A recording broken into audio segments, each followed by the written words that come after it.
Hey Sprout, what do you think of the condition of us Ele Shamans in BGs/arena so far? So there's two different builds, bro. There's two different builds. There's kind of like a more pad build, and then there's also a more burst build. They like vary because of the stats that you prioritize and also the talents that you go.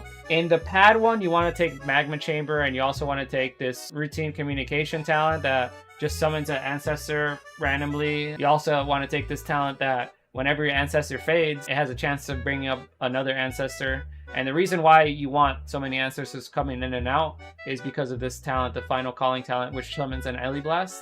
That just gives you more stats, which means more damage and overall in like the end of the game, which is actually true. I've tested this and it does mean more damage. I want to say like this one-shot build, the one that takes Elemental Equilibrium and then also switches over the ancestors to last a little longer, and then also to have your ancestors do 20% more damage. The downfall with this build is that people are going to eventually figure out how to play against you, and they're going to start trading CDs properly. But for right now, you can actually abuse people trading badly on live because no one knows what the fuck's going on with Ele except other Ele players like us, and we basically get to abuse that. And also your stat prio changes from mastery to crit. But yeah, that's kind of what I think about the State of Ele. They're really good. There's two different builds and they're really good. The burst build, you can argue that it might be good in certain situations in the BG Blitz when you're trying to like burst a flag carrier down and whatnot. But honestly, they're still pretty similar builds. Yeah, Ele is really strong. You can burst flag carriers down, you do really pad damage, almost AFLOC level damage. Maybe if they get nerfed, we'll do AFLOC level damage. Right now they do a lot, but we do a lot of fucking damage, don't get me wrong. And then we also get to buff our teammates. Like buffing your teammates is like something I really like to do in just like as a fantasy aspect. And I'm able to buff my teammates with Hero, with Sky Fury. There's so many things I can buff my teammates with. I'll only lust our healer if we're about to die. I hope that answered your question though, Isa Turhan. Yo, Meat Beater, what's good, dude? What stats are you playing? I think crit over haste for pre-nerf, but I wonder if mastery is good now. Probably not. Also, do you have a macro to cast hero at closest ally? No, I don't play the macro to cast hero at closest ally. I play the macro mouse over hero because I like to maybe sometimes cast defensive heroes on my healer to try and stay alive. But right now, this build that I'm going for, or this build that I have right now is Swapsy's build. So I go haste until 1.5 flame shock tick, and then I go full mastery after that. That's kind of what I was testing before, but right now I have a lot of haste. Right now I have a bit of unnecessary haste, if I really have to be honest right now. But yeah, right now I'm at 1.5 flame shock tick. Swapsy just goes haste. Like, he doesn't give a fuck about threshold, I'm pretty sure. What's the haste breakpoint? So I think the haste breakpoint right now it's like 8.6 thousand. It's something along those. Yeah, I don't think full haste is the move. I think it's probably crit. Yeah, I think it's crit too. Like, the burst build goes for crit. The thing is about the burst build, Meat Beater, is that it loses to the pad build in overall damage, and in shuffle that really matters because you're trying to the enemy healer as fast as possible. And in certain comps, I feel like you will only kill with Earthshock crits though. So this RNG spec that I'm playing right now, you can summon a bunch of ancestors. You can have maybe like 4 ancestors sometimes when you Primordial Wave, depending on how lucky you get. So you actually, the burst is higher in the pad PvE build, but it's less consistent. The crit build has more consistent on-demand burst. And I think, honestly, the crit build feels really good, bro. And I also don't play Magma Chamber with the crit build. I play Elemental Equilibrium, and it feels very nice, bro. It feels very nice.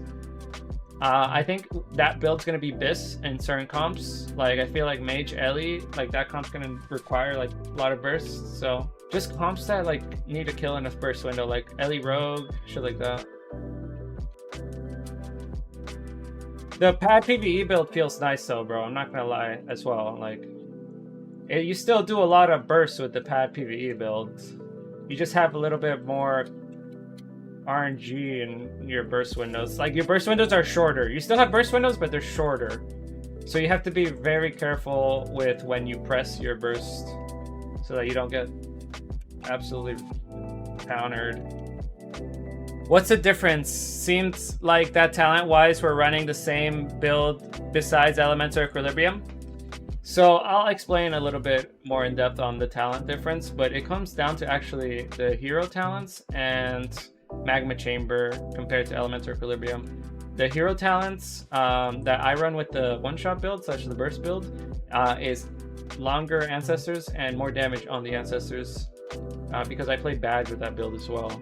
I feel like it just feels better with that.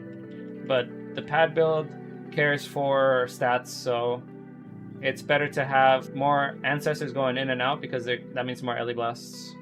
And the builds differ between the stat prio. So with the pad build, you want mastery, and with the one-shot build, you want crit. So if I was the one-shot build, I'd be crit, and I'd be at, let's see, 11%. I don't forgo all the haste. I don't forgo haste. But yeah, I'm at 14% crit plus 4 here. You got like 18% crit, which is pretty good. Oz is 14% haste, 22 crit, and 14 verse, I think. Lol.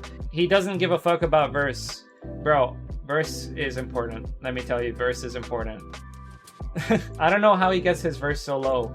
But yeah, I don't know how he gets his verse so low. That's something, maybe with crafting, he can get his verse so low, but I have no clue how he got his verse that low.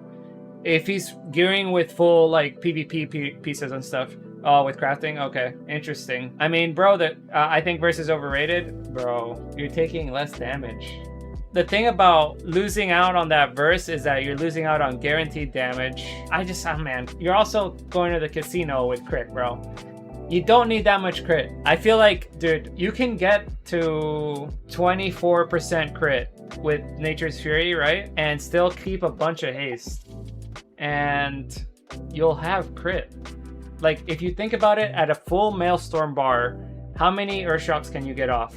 You can get off around, I think it's 3 per full bar, right? 3 per full bar. I'm not bullshitting. I've been playing the spec. Hold on. 4 maybe? Yeah, well, it depends if it procs, right? It depends if it procs. With Aftershock. That's what I was gonna say.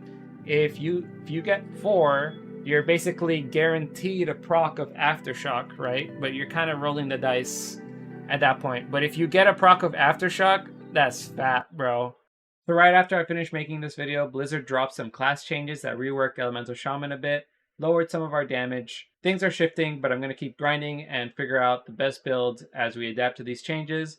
If you want to stay updated on how these changes play out, make sure you're subscribed so that you don't miss any updates.